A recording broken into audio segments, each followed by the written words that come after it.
Hello all, how you all doing this evening? I'm sort of just about fitting in this late sort of video for another one of my steelbooks tonight.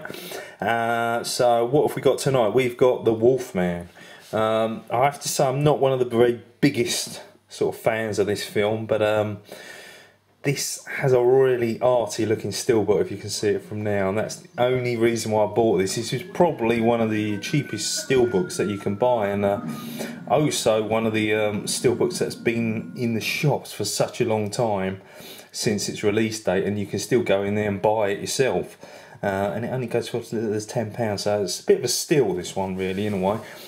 It weren't a bad film for the beginning half. It had a lot of plot, a lot of story, some good character, but unfortunately, from the moment he turned into the wolf, it all sort of went downhill, and that's a shame, because if you look at the star cast at the top, you've got Emily Blunt, you've got Hugo Weaving, fantastic, and then you've got Anthony Hopkins, who I have to say when he turned into the werewolf looked more like Father Christmas, and Benicio del Toro, who actually done a brilliant job with what he had to offer here.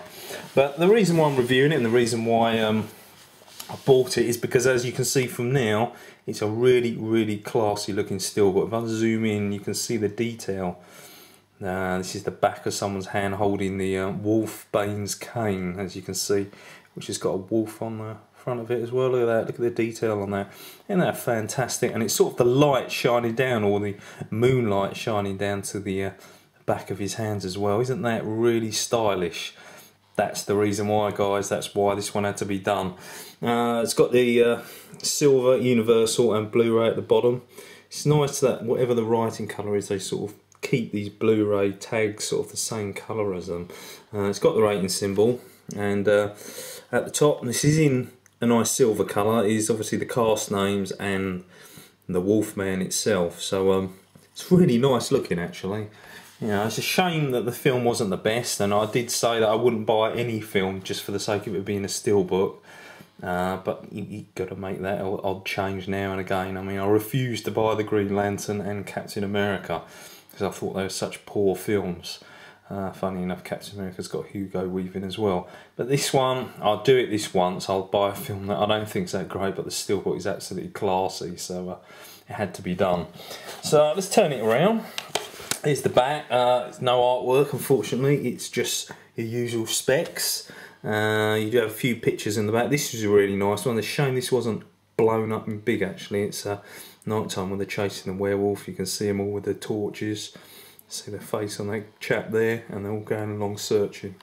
That would have looked really stylish on the back cover. It's a shame that wasn't done.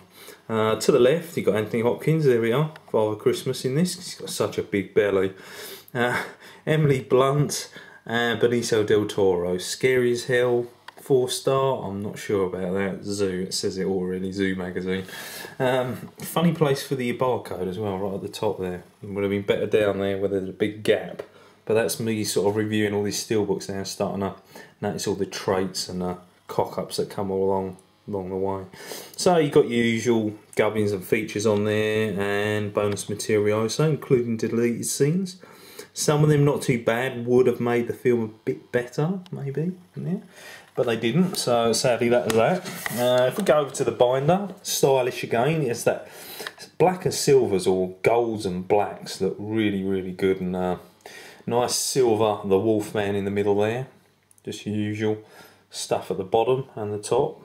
Annoying as hell is the Blu-ray.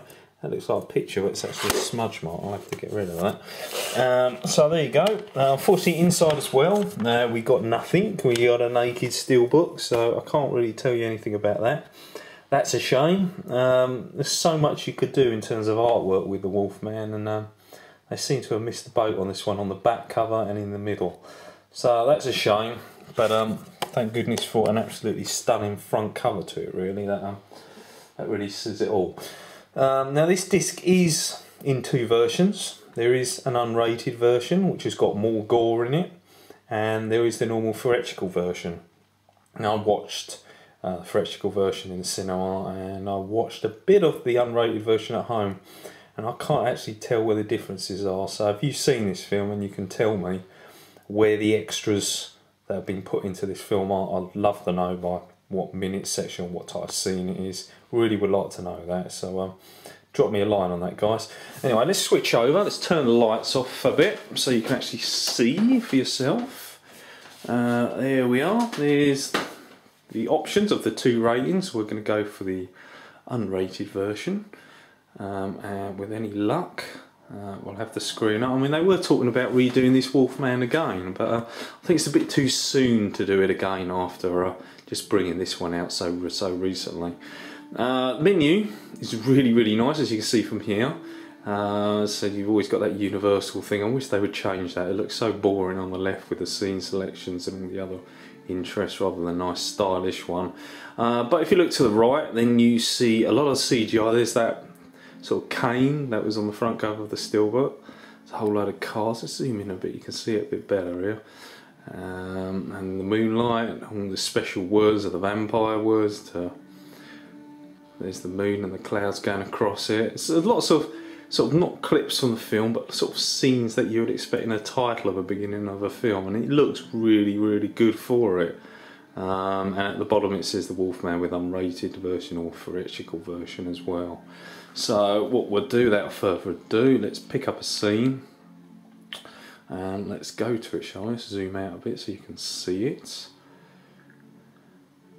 What I will do, actually make the screen a bit better for you, is I'll switch this light off. As I've got the option of nighttime viewing this time, and you can see it even better now. Alright, let's pick a scene out.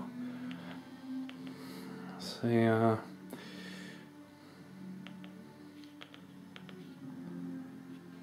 we are. Let's just randomly pick this scene. Don't really know whereabouts I'm in the film, but it's all about seeing if the transfer quality is any good or not. So I seem to have lost focus at the moment, but there we are. It picked out a picture again. And there's Benicio del Toro. Now, if you know what the transfer light on this is, really good. But it does it in an opposite way. There's no grain, but this time there's not as much sharpness as there was in a lot of the other discs. Normally it's the other way around. It's very sharp, and there's some grain. This time there's no grain, and it's just not as sharp. But it is a high budget film, despite its flop box office takings. So it's set in the olden times, and it looks really good because you get to see lovely sets, great big mansion, nice costumes, beautiful village, and a bit of humour from Hugo Weaving's character in it as well, and a fair few scares at the beginning of the movie. Really poor ending when the 2 werewolves of the dad and son are fighting though. That's seemed like something that was changed and rushed just to put on the film, and that really spoilt it. That scene did not need to be there like that. It reminds me more of Teen Wolf or something like that, the Michael J. Fox film. So anyway, so there you go. It's a good transfer rate, happy with that. It's got a nice menu, Steelbook's got a nice cover, and it may not be the best film, but you can get it for as cheap as £10. So I have to say, you know, that's not really going to bleed your bank dry. It's at $17 or so like that. Very cheap. Not the worst film in the world, just not unfortunately one of the best films in the world. But I guess you can't have both every time. So anyway, there we go. That is Benicio del Toro's Steelbook, the UK version of Wolfman, which, as I said, you can still get hold of this for a tenner everywhere. You can get it on the shelves, you can get it on Amazon sites, Play sites, any site really. It's still in print. You can still get hold of it because they just didn't sell enough copies. And as I said, it's a really nice Steelbook. It's a matte finish, by the way, I forgot to mention that. I seem to be missing bits out now. There we go then. Hope you enjoyed that, guys. Drop me a line or get subscribing, and look forward to hearing from you.